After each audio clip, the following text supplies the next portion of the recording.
Salut les rôlistes, c'est Axel de la JDR Factory. Aujourd'hui on se retrouve pour un petit tuto rapide dans la série Débuter en JDR virtuel, un petit tuto Discord pour vous présenter cet outil aussi puissant que pratique pour vos parties de JDR en ligne.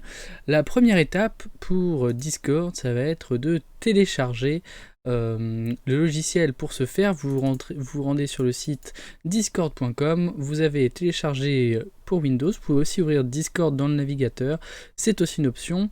On va télécharger pour Windows. Une fois que c'est fait, on se retrouve sur l'application Windows Discord. On se retrouve là-dessus. Ici, qu'est-ce qu'on va faire si on ne l'a pas fait? On va s'inscrire. Pour s'inscrire, pas besoin de grand-chose. Un email suffit. Donc on va en rentrer un.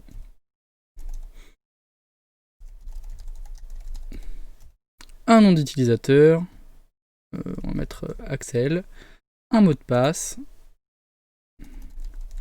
Votre date de naissance. Vous acceptez évidemment les conditions d'utilisation, la politique de confidentialité Discord. Vous cliquez sur continuer. Donc il faut évidemment appuyer là-dessus. Vous allez recevoir un mail. Vous validez ce mail. Et une fois que c'est fait, vous allez pouvoir vous connecter. Donc moi j'ai déjà un compte évidemment. Hop, mon compte Discord. Et évidemment, je pense que je vais me tromper sur le mot de passe. Pas du tout. On arrive sur cette interface, le petit temps de chargement. On va avoir cette interface assez simple. Il y a beaucoup de choses. On arrive là-dessus, on arrive sur les demandes d'amis, on a plein de choses. Je vais vous présenter cette interface aujourd'hui, c'est pour ça que je suis là. Tout à gauche, vous allez avoir les différents serveurs Discord, les conversations non lues avec les notifications, les différents serveurs Discord auxquels vous appartenez. Quand vous arrivez sur Discord, tout ça est vide, évidemment. La première chose que vous allez pouvoir faire, éventuellement, c'est soit créer votre propre serveur Discord pour inviter vos amis, soit, évidemment, en rejoindre un qui existe déjà. Pour en rejoindre un qui existe déjà, rien de bien sorcier. Discord vous propose maintenant des modèles, vous pouvez créer le vôtre, les groupes d'études, les clubs, etc. Vous avez déjà une invitation Discord, vous avez un Discord que vous avez déjà envie de rejoindre, vous cliquez là-dessus. Vous avez juste le lien d'invitation ici. Vous cliquez sur rejoindre le serveur et ça vous fera arriver sur un serveur. On va prendre pour exemple évidemment le serveur de la JDR Factory qui est juste là. Vous arrivez sur ce genre de choses, boum, et vous avez plein de choses. Alors voilà l'interface globale d'un serveur Discord, c'est très simple. À droite, les membres connectés qui ont accès au channel sur lequel vous êtes en train d'écrire. Donc ici, il y a plein de monde. À gauche, l'ensemble des channels, l'ensemble des catégories des channels et autre chose. Donc ici, normalement, vous avez besoin de valider ce petit texte. Ensuite, vous aurez accès à tout ça. Donc vous avez des channels textuels, vous avez aussi des channels vocaux pour évidemment échanger. C'est ce que vous allez notamment utiliser pour vos parties de JDR, pour discuter avec vos amis. Donc vous pouvez mettre autant de petites catégories que vous le souhaitez pour bien séparer, bien ranger votre serveur Discord. Donc là on a plein de choses, on a plein de jeux, on a plein de matos pour plein de jeux différents. Voilà. On a de quoi tourner, les tables de jeu, la salle secrète, etc. Si jamais vous souhaitez créer votre propre serveur Discord, ce qu'on a tous à peu près envie de faire au bout d'un moment si on commence à avoir une communauté un peu importante, vous recliquez sur le petit plus, vous faites Create My Own, vous partez d'un modèle déjà existant. Moi je vais Create My Own, on va mettre serveur de test, JDR Factory, on va le créer, et on arrive sur un serveur qui est vide. Ce qui est très bien quand on arrive là-dessus, c'est que on vous propose déjà des un espèce de mini tuto. Vous allez pouvoir inviter des amis. Donc vous pouvez rajouter, par exemple, moi je vais inviter Edgara, je vais inviter les gens de la JDR Factory, bon il n'y en a plus trop ici, je leur parle pas assez en fait, ça c'est pour ça. Vous pouvez copier le lien d'invitation, donc moi il est masqué parce que là je suis en train de streamer, donc ça fait partie des petites sécurités. On se retrouve avec un seul salon textuel, un seul salon vocal. Pas d'inquiétude, on peut aussi personnaliser le serveur avec une icône. Donc pour ce faire, on va là-dedans, on upload une image, on la met, et on valide tout ça en fermant ici. Hop. La première étape, ça va être éventuellement de créer des catégories différentes. Hop. Ou des salons textuels. Pour ça, rien de plus facile, vous appuyez sur le plus. Vous allez vous créer un salon partie de JDR. Hop. Donc vous voyez le format, c'est toujours la même chose, il y a toujours les petits tirets. Vous pouvez mettre en sorte que ce soit un salon privé, donc que les membres sélectionnés, seuls les membres sélectionnés y aient accès. Donc moi, je n'ai pas nécessairement envie de ça. On peut créer un salon vocal. On va l'appeler aussi partie de JDR. Hop. Évidemment, j'écris n'importe comment. On va le créer. On va mettre que c'est un salon vocal. Donc la petite icône change à gauche. On peut aussi faire en sorte que ce soit un salon privé. Hop.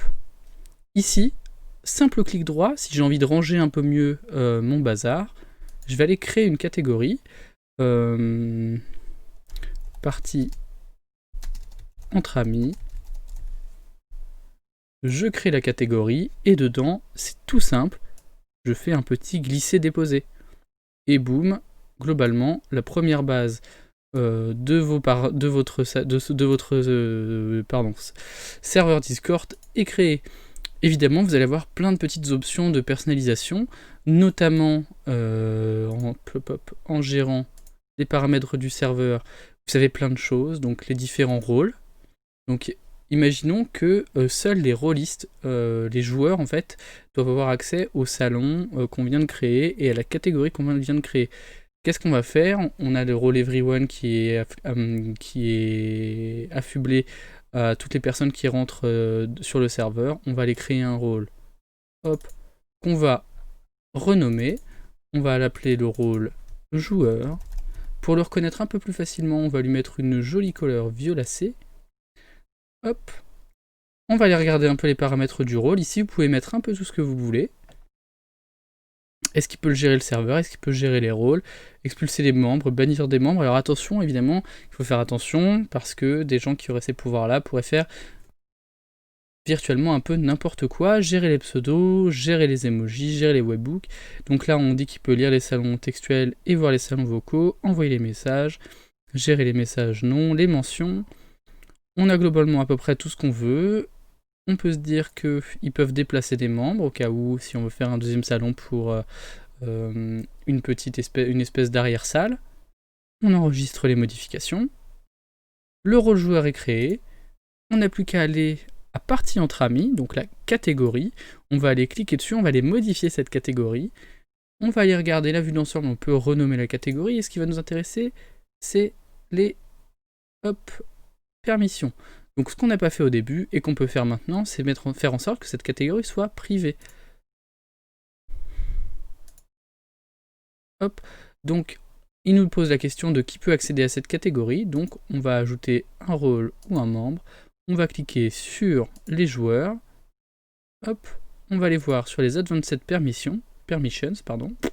Ouais, ça c'est l'onglet du soir, ça on le voit bien. Donc les Everyone. C'est du coup, vu que c'est un salon privé, on met en sorte qu'ils ne puissent pas lire les salons textuels et voir les messages vocaux. Si on veut être safe, on met voilà, qu'ils peuvent pas envoyer de messages, qu'ils peuvent pas mentionner, qu'ils peuvent pas se connecter, qu'ils peuvent pas parler, etc., etc. On va enregistrer les modifications. On va aller voir ce qu'il a mis pour les joueurs.